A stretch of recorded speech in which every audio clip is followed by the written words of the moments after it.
암의 종류에 따라서 다른 부작용이 나타나는 것은 아니고 피부에 염증이 생기고 피가 나고 헐고 고름이 터지고 하니까 특이적인 부작용들이 좀 나타나고 있습니다. 안녕하세요. 저는 삼성서울병원 피부과에 근무 중인 박지혜입니다.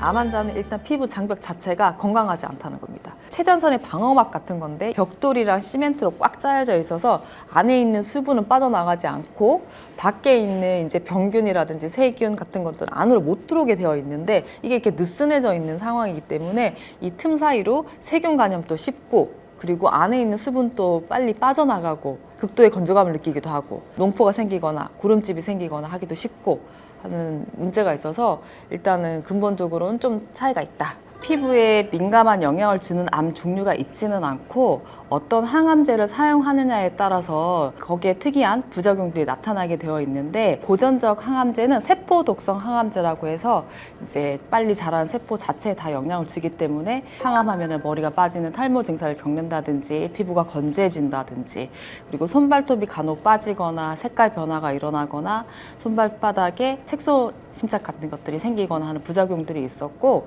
최근에는 표적 항암제의 경우에는 표피 성장 인자라는 인자의 표적을 하게 되는데 표피라는 이름처럼 피부 표면에 있는 세포에도 그 타겟을 같이 공유하게 됩니다. 얼굴에 여드름 같은 발진이 생기거나 두피에 모낭염 같은 발진이 생기거나 아니면 손발톱 주변으로 염증이 생기거나 하게 되고 같은 표적 항암제라고 하더라도 대장암에 사용하고 있는 표적 항암제는 초기에 얼굴에 여드름이 많이 좀 심하게 나타나는 편이고 시간이 가면서 손발톱 주변에 염증이 반복되는 경향을 보이고 있고 폐암에서 사용하고 있는 이런 표적 항암제의 경우에는 두피나 털이 나는 부위에 염증이 좀 심한 경우들이 있습니다. 두피에 이제 노란 고름이 생기고 진물이 나고 통증도 심하고 초기에 이제 쓰던 표적 치료제 중에서는 어떤 치료제는 손발바닥을 붓게 하고 열감을 느끼게 하고 통증도 많이 호소하는데 요즘에는 그런 항암제는 많이 사용량이 줄어든 것 같고 그런 환자군이 많지는 않은데 보통은 압박을 주는 부위에 훨씬 더 열감도 심해지고 피부도 두꺼워지고 하는 변화가 있거든요. 그래서 예를 들면 뭐 무릎 꿇어가지고 뭐 걸레질하거나 그러면 또 무릎에도 그렇게 두꺼워지는 증상이 생기기도 하고 손으로 하시는 일이 많으신 분들은 손에도 그런 증상이 생기기도 하는데 자극을 안 주거나 비비지 않도록 하는 게 제일 중요하고 통증을 굉장히 극심하게 이제 호소하시는 분들은 그 항암 치료하시는 내과 교수님께서 신경통 계열을 이제 조절하는 그런 진통제 같은 것들을 이제 처방하기도 합니다. 하지만 통증이 너무 심하면 환자들이 견디기 힘들어서 걷기조차 힘들다. 이럴 경우에는 때에 따라서는 항암제를 조절해서 조금 줄이는 경우도 있으시더라고요. 손발톱 주변으로 염증이 생기는 경우들이 많이 있는데 그럴 경우에는 너무 손톱이랑 발톱을 바짝 깎지 말라. 바짝 깎으면서 새로 자랄 때 주변의 피부를 찌르는 경향이 있어서 바짝 깎거나 경계 부위를 이렇게 동그라서 이렇게 깎게 되면은 양쪽 끝에 있는 발톱이 자랄 때 옆에 있는 피부를 좀 찌르는 경향이 있습니다. 1~2mm 정도 이제 손발톱 바닥에서 조금 나올 수 있는 정도 길이로 자르고 조금 일자로 자르는 게 좋다 이렇게 권고를 드리고 있습니다. 면역 항암제의 경우에는 면역 작용을 통해서 암세포를 이제 죽이려고 하는데 그 과정에서 원치 않은 면역 반응이 일어나게 되면서 두드러기가 생긴다든지 피부 염증 질환에 해당하는 건선이나 편평태선이나 유사한 병변이 생기거나 물집 유사 첨포창이라고 해서 자가 면역 질환이 생기거나 하는 부작용들이 생기고 있습니다. 피부에 이제 정말 크게 물집 같은 걸 일으키고 몸 안에 있는 수분이 빠져나가면서 전신이 벗겨지는 이런 위험한 질환은 혈액종양내과 교수님도 충분히 잘 알고 계셔서 이런 유사한 물집이 생겼다 하면 일단은 교수님이 또 아마 이제 항암제를 중지를 하실 겁니다. 이것부터 먼저 치료를 하고 난 다음에 다음 단계의 치료를 아마 생각을 하실 것 같은데 그때 물집이 생기면은 반드시 내원해야 된다. 제가 항상 이렇게 말씀을 드리고 있는데 이렇게 말씀드리면은 환자들이 아주 조그마한 이런 반점이 생겨도 그걸 짜보고 거기 물이 나온다고 생각하시는 경우들이 있는데 실제로 물집 질환은 누가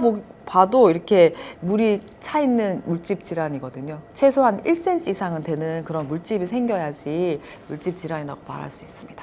항암 치료를 하는 동안에는 뭐 너무 뜨거운 물로 씻거나 샤워하지 않도록 권하고 있고, 혈관이 확장되고 염증 반응이 더 가속화될 수 있고, 그리고 탕 목욕 같은 경우에도 몸을 어디 탕에 이제 고인물에 담근다는 게 감염의 리스크를 더 높이기 때문에 이렇게 피부 장벽이 좀 깨져 있는 항암 환자한테는 위험할 수 있습니다. 거친 타올로 때를 밀거나 하면 더 건조해질 수 있고, 부드러운 거 하는 게 좋고, 부드러운 거 하더라도 더 건조해진다 하면 저는 사실 손으로도 해도 된다. 매일매일 샤워하는 경우에는 굳이 타월 쓸 필요 없고 손으로 살살 거품 내서 몸을 이제 씻어내는 것도 좋고, 겨울철에는 훨씬 더 건조해지고 이제 그런 증상들이 더 심하게 극대화돼서 나타날 수 있는데, 이럴 경우에는 요즘에 샤워 오일이라는 게 있어서 오일로 살살 문질러서 미지근한 물로 헹궈내는 방법도 있기는 합니다. 때밀이 문화 때문에 환자들이 때를 밀어줘야지 더 피부도 부들부들해지고 더 좋아진다고 생각하는데, 이 자연스러운 샤워를 통해서도 떨어질 수 있는 각질들은 저절로 떨어지기 때문에 일부러 때는 미는 행동은 하지 않는 게 좋고, 저는 그냥 일반인들한테도 때를 미는 거는 가능하면 좀 삼가하는 게 좋다 이렇게 말씀드리고 있고, 손발톱 주변에 이제 이렇게 출혈 같은 게 많이 생겨서 오시는 경우들도 있는데, 좀 넉넉한 신발을 신으라, 너무 꽉 끼는 신발을 신지 말라 이렇게도 말씀드리고, 자기 자신을 더 잘 관리하기 위해서 산책도 많이 하시고 산에도 다니시고 이런 거 관리를 하고 계신데, 내리막길을 걸으면서 발톱의 압력이 신발에 의해서 가해지게 되면서 본인은 발톱을 다치지 않았다고 생각을 하지만 미세 출혈에 의해서 검은 반점 같은 것들이 생겨납니다. 언론에도 많이 보고되고 있는 이거 흑색종이 아니냐, 또 다른 암이 아니냐 이렇게 해서 오시는 경우들도 있는데, 실제로는 출혈 때문에 이제 짙은 보라색으로 보이거나 혹은 검붉은색으로 보여서 그렇게 오시는 경우들이 많거든요. 가능하면 운동할 때 내리막길 걷지 말라. 환자들이 이제 여드름이랑 발진 같은 것들이 많이 나면은 그 흔적들이 되게 오래 남는 경우들이 있는데, 색소 침착도 심하고 이제 홍조도 되게 심해지거든요. 색소 침착을 더 심해지지 않도록 하고 빨리 회복되게 하기 위해서는 자외선을 차단하는 게 중요하고, 자외선 차단제 이제 한번 바르면은 왼종일 다 차단이 될 거라고 생각하는데, 실제 자외선 차단제는 바르고 한 15분쯤 있다가 효과를 발휘하고, 그 다음에 효과가 한 2시간 정도밖에 지속이 되지 않거든요. 이제 왼쪽일 밖을 외출해야 되거나 2시간 이상 밖에 외출해야 할 일이 있으면은 자외선 차단제 수시로 바르기도 힘들 수 있고, 화장하신 분들도 그게 더 빠르기도 힘들기도 하니까, 그럴 때는 모자를 쓰거나 뭐 마스크를 쓴다든지, 그리고 뭐 긴팔 옷을 입는다든지 해서 물리적인 방법으로 자외선을 차단하는 것도 보조적으로 해보라고 말씀드리고 있습니다. 보습도 당연히 중요합니다. 샤워 후에 약간 물기가 있는 상태에서 보습제를 전체적으로 많이 발라주는 게 좋다고 생각을 하는데, 되게 항암 환자들이 연세가 드신 분들이 많고 점점 이제 보습력이 떨어지고 피부가 재생되는 속도도 떨어지고 하거든요. 피부 자체가 보습을 유지할 수 있는 기능이 떨어져 있는 상황이어서 보습제가 일반인에 비해서는 더 중요할 수 있거든요. 근데 가끔 환자들이 피부 장벽이 이렇게 깨져 있고 좀 예민해져 있는 상태니까 보습제를 바르면 좀 따갑거나 불편하다고 호소하시는 분들이 있는데, 꼭 비싼 화장품을 쓸 필요는 없지만 본인한테 자극이 없는 그런 화장품을 선택해서 보습은 해주는 게 더 좋다고 생각합니다. 가려움증이 있거나 발진이 있으면은 이제 가까운 피부과를 찾거나, 우리가 약국에서도 뭐 지르텍 같은 알레르기 약이라든지 뭐 가벼운 스테로이드 연고 같은 거는 구매해서 쓰실 수 있는데, 증상이 점점 심해지면서 번져 나가서 몸에 여기저기 생긴다든지 긁으면서 이제 2차적으로 세균 감염이 되게 되면은 고름이 생기기도 하고 진물이 나기도 하고 냄새가 나기도 하고 붓기도 하고 열감이 나기도 하고 하는 감염의 소견이 관찰되거든요. 이 경우에는 이제 피부과 전문의의 치료가 반드시 필요할 수 있습니다. 너무 상업적으로 암 환자에게 꼭 이런 화장품을 써야 된다고 이렇게 광고를 하기도 하는데, 실제로는 그렇지 않고 본인이 이제 발라보고 따갑지도 않고 가렵지도 않고 발진이 없는 그런 보습제는 제가 어떤 걸 쓰더라도 문제가 없다고 생각이 들어서, 제가 가까운 이런 뭐 마트에서 뭐 애기용 보습제 같은 거 쓰셔도 상관없다, 그래서 꼭 고가의 화장품이 필요하다고 생각하진 않습니다. 병원에서 이렇게 처방해주는 그런 이제 보습제 같은 것들이 있는데, 알레르기를 일으킬 수 있는 그런 보존제라든지 방부제라든지 그런 것들이 없는 이제 최소화된 그런 제품들을 쓰고 있거든요. 항암 치료하는 동안에는 너무 기능을 위주로 하는 성분을 사용하지 않는 게 좋고, 주름 같은 걸 펼 때 레티노이드 계열의 성분이 들어있는 그런 기능성 화장품 같은 것들이 판이 많이 되고 있거든요. 여기는 각질을 조금 녹이는 효과가 있기 때문에 약간 피부 장벽을 조금 파괴할 수도 있습니다. 비타민 C가 들어있는 화장품도 피부 장벽이 깨져 있는 상태에 바르게 되면은 조금 따끔따끔거리거나 자극감이 있을 수 있거든요. 그래서 그런 기능성 화장품은 이제 항암 치료 하시는 하시는 동안에 조금 피하고 항암이 다 끝나고 난 다음에 어느 정도 피부가 건강해지면 그때부터 쓰시도록 권하고 있습니다. 대장암이나 폐암에서 사용하고 있는 표적 치료제를 사용하는 동안에는 얼굴에 되게 심한 고름집이랑 이제 모낭염이랑 여드름이랑 유사하게 생겨나는 그런 농포 같은 것들이 많이 생겨나게 되거든요. 그 시기 동안에는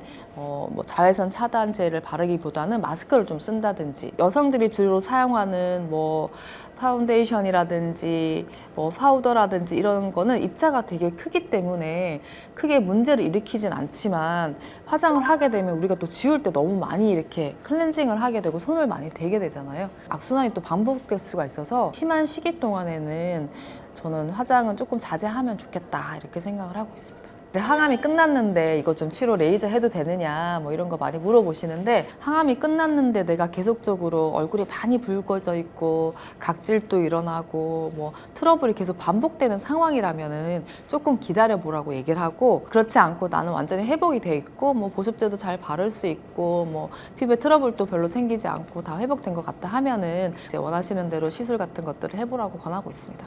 제일 기억에 남는 환자분이 있으신데, 폐암으로 뇌 전이가 된 상태에서 표적 항암제를 사용하시고, 그분도 제가 한 5, 6년 이상 본 것 같아요. 그러니까 그만큼 약이 좋아졌다는 뜻이라고 생각하는데, 그거를 치료를 하시면서 제일 불편해하는 게 피부에 나타나는 부작용이었어요. 머리카락이 빠지고 염증이 생기고 곰고 진물이 나고 이런 게, 그래서 너무 이제 힘들어서 저한테도 그 힘듦을 많이 호소하셨거든요.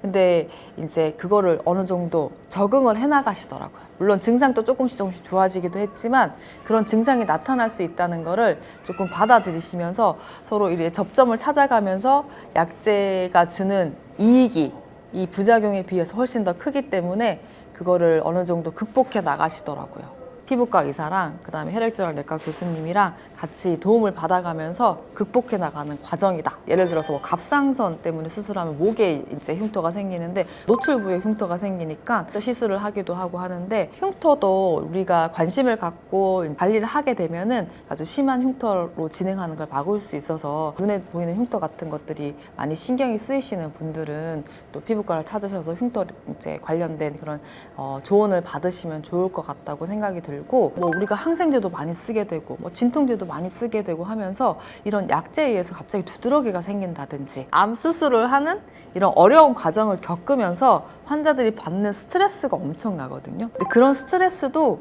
탈모를 또 유발할 수 있습니다. 피부 트러블이 또 생기기도 하고, 어떤 약제를 먹어서 그 약제에 의해서 이런 뭔가가 유발되는 일 외에도 힘듦을 겪는 과정 중에서도 많은 트러블들이 생겨날 수 있다고 생각합니다.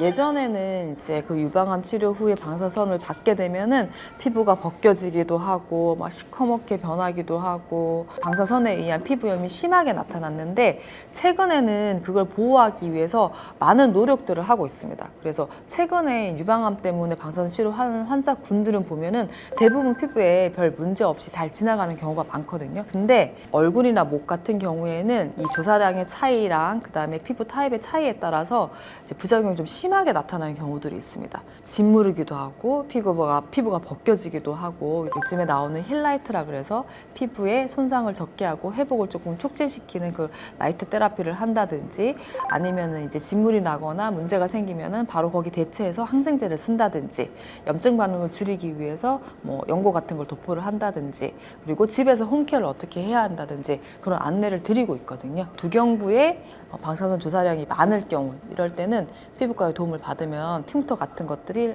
최소화할 수 있다, 이렇게 생각이 됩니다.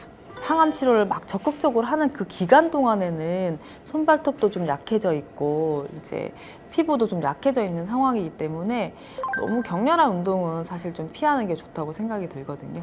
내리막길 걸으면서 진짜 이 출혈이 생기거나 발톱이 빠져서 오시는 경우들이 생각보다 꽤 많아요. 뭔가 특별한 음식 드시려고 하지 마시고, 뭐 우리나라 사람들은 사실 골고루 이제 야채도 많이 먹고 식습관 자체가 되게 좋기 때문에 일반적인 식이 같은 거 그냥 충분히 하시면 되는데, 기생충 감염이나 이런 위험이 있어서 날 음식 같은 거를 이제 드시는 건 조금 자제해야 된다. 뭐 혹시 무슨 일이 있을지 모르니까 날 생선이라든지 뭐 육회라든지 이런 것들은 조금 조심하시면 좋지 않을까, 좀 그렇게 생각합니다. 저희 과의 제 마음은 조금이라도 항암 치료할 때 불편감이 좀 덜했으면 좋겠다 하는 치료를 하는 거거든요. 모든 부작용을 없앨 수 있는 그런 방법은 없기는 하지만 환자분이 조금씩 그런 부작용에 대해서 적응해 나가고 조금씩 개선하면서 수명을 연장하는 치료를 적극적으로 마무리할 수 있도록 용기 드리고 싶습니다.